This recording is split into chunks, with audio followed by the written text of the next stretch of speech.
happy Sunday. And maybe in our world here, there lives a happy little mountain.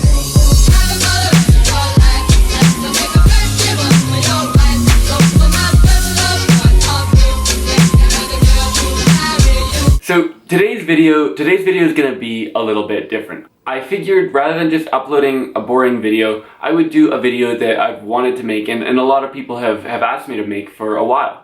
And that video is kind of my story, how I got into Harvard. Just what did I do to get into Harvard? So we're going to start this back in grade 9. Before grade 9, I ran a little bit. I was okay, but I wasn't great. I decided not to do cross country in the fall because I wanted to do a team sport. So I played football. It was fun. And then I did track in grade 9 and I was really good at track. I ended up coming third at provincials for the 400 meters. I cut like 5 seconds off my personal best that season, which was crazy for 400 meters. That's insane. Throughout my grade 9 year also, I always had a priority on academics. I was identified at an early age as a gifted student, so I've always had this kind of priority of school comes first, and I did pretty well. So I had a mid to high 90s average. So school was number one, but track was becoming a big thing in my life. At this time though, I wasn't thinking about going to Harvard or going to any school in the States. It was far too early for that. I wasn't thinking about university at all. So cross country in grade 10, well, it was fairly successful. I came in and I kind of dominated the local field.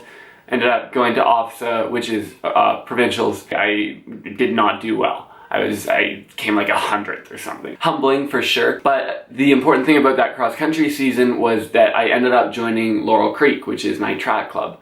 And I ended up meeting my track coach, Fitz, and started to train with him. So I trained with him through the indoor season, and then the outdoor season of grade 10 hit. And this is when I had to make a very difficult decision. So, like I said, academics was a big priority for me. And one of the academic extracurriculars that I was doing at the time was science fair.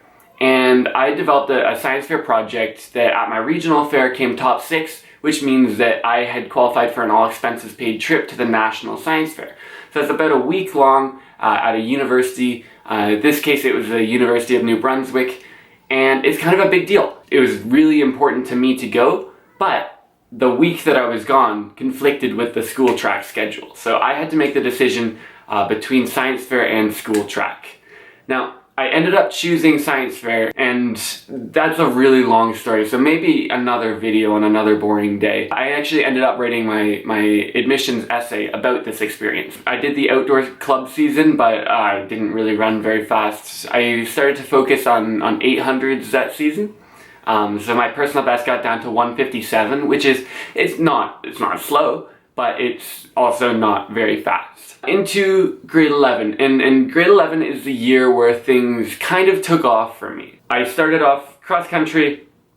I didn't do well in cross country in grade 11. I hadn't trained very hard, so after cross country, after the humbling experience that it was, I decided to start training really hard in the winter of grade 11. And around this time is also when I met Maddie and when we started dating.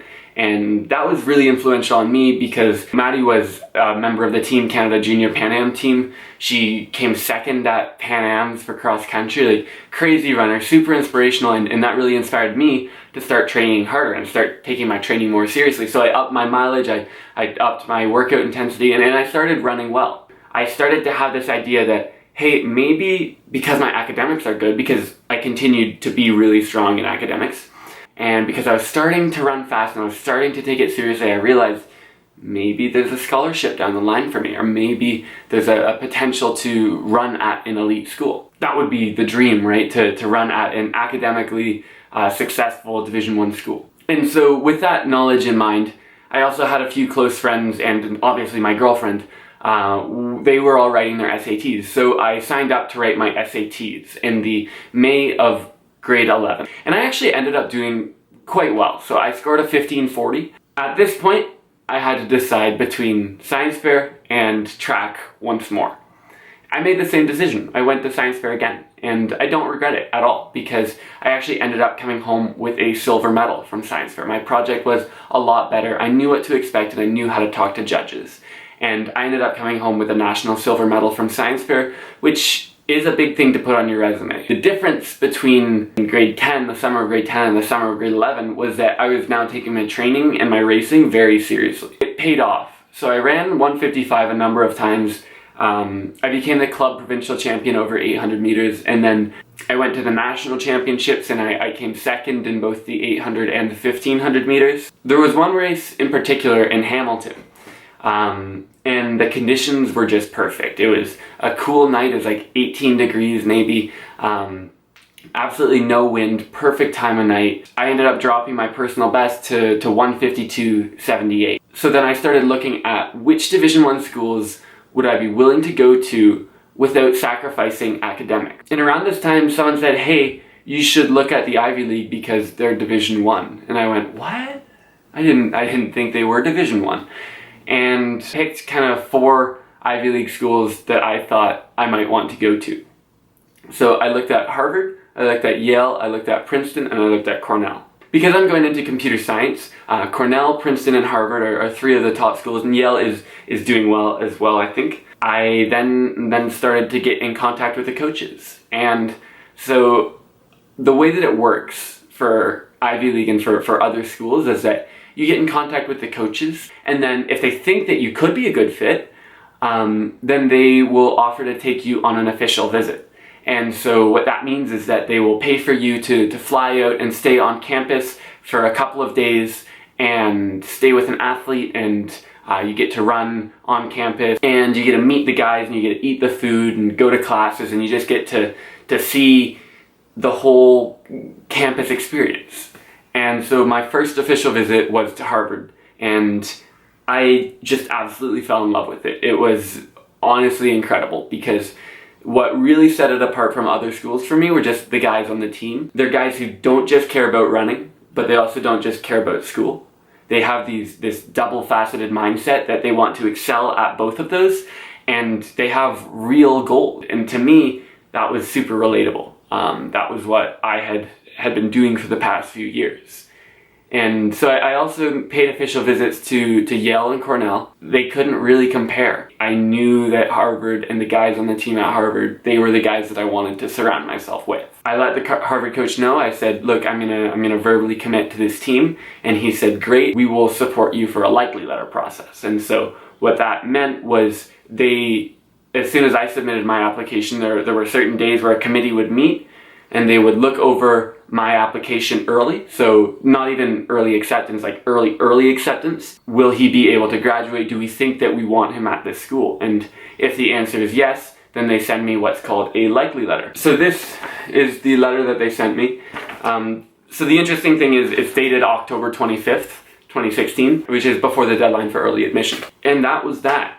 So a few follow-up questions that people love to ask. Did I apply to any other schools? No, I didn't apply to any other schools because I knew Harvard was the place for me, and because I got my likely letter so early, I knew that there was no way that I wanted to go to another school. Another question that people ask is how am I paying for it? The way that it works at Harvard and at Stanford and at other top schools with huge endowments is that you shouldn't have to worry about paying for it. Even though Harvard and other Ivy League schools, they don't give out merit scholarships, so they wouldn't give me a scholarship based on my athletic or academic performance. They give you financial aid. They give you a scholarship based on how much your parents make. In my case, I'm paying less than I would to go to a Canadian school. Anyways, this video has gone on for a long time. If you have any follow-up questions, let me know.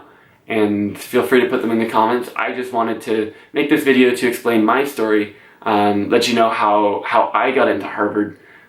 But everyone's story is going to be different. Your story is going to be different. So I hope this was helpful to some people out there. Again, sorry for no normal video today. Normal vlog should be back tomorrow. Thank you for watching. Stay tuned.